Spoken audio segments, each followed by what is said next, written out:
Many problems that human beings are suffering is simply because we have lost that awareness as to how to be in sync with the many forces.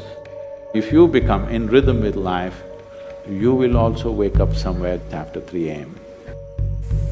At that time, if you sit up and do whatever process you have been initiated for, it will bear maximum fruit.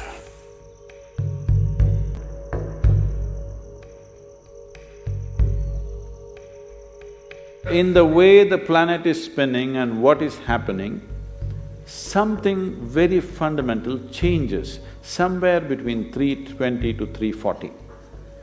This is called Brahma Muhurtam.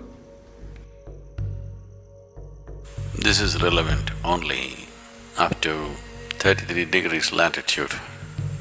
Your system, human system, functions in a certain way. It is a possibility.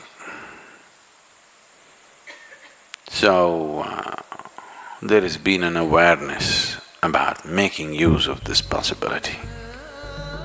Your life is a product of many things that we call as the universe, many things that we call as existence.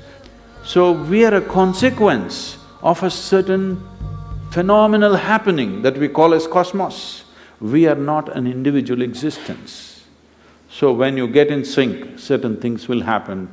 You know, there's a cicadas in where we are in Tennessee, the US ashram, they wake up once in 17 years. Can you beat it? They know it is 17 years and they come awake and they breed and they go back to sleep.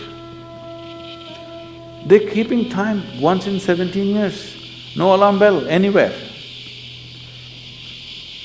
Well, how is this? I'm saying they're in sync with nature. We have lost sync within nature and we think that is our nature. No. All the many ailments, many problems that human beings are suffering is simply because we have lost that awareness as to how to be in sync with the many forces which are making us who we are.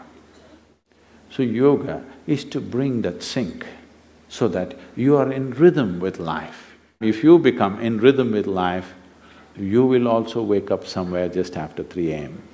If you're conscious, suddenly a certain spark of aliveness will happen within you. Even if you're in deep sleep, you will come awake. This must happen to you. This means you're falling in sync with it. You're falling in sync with life. So what should I do? Should I meditate? Should I do a kriya? Doesn't matter what. You must do a process for which you have been initiated for. Because initiation means you were not just taught a practice, it was introduced into your system, it was implanted in your system. So whatever, if there is a life seed within you, if you're awake at Brahma Muhurtam and sit for whatever that practice is, it bears maximum fruit because of the way the planet is behaving in relation to your system. If you become aware in a certain way, a certain level of awareness is achieved within you, you will see, you will simply know when the time is. If you go to bed at the right time, you don't have to look at your watch. You will always know when it is 3:40 because the body will behave in a different way. At that time, if you sit up and do whatever process you have been initiated for, not what you picked up from a book, it will bear maximum fruit. The seed will get the necessary support at that time for it to sprout or spurt up more rapidly than at other times. This is only for the initiated. If you are not initiated, you're a book yogi. Then 3:40, 6:40, 7:40, not so much of a difference. Sandhya kalas are more important for such people.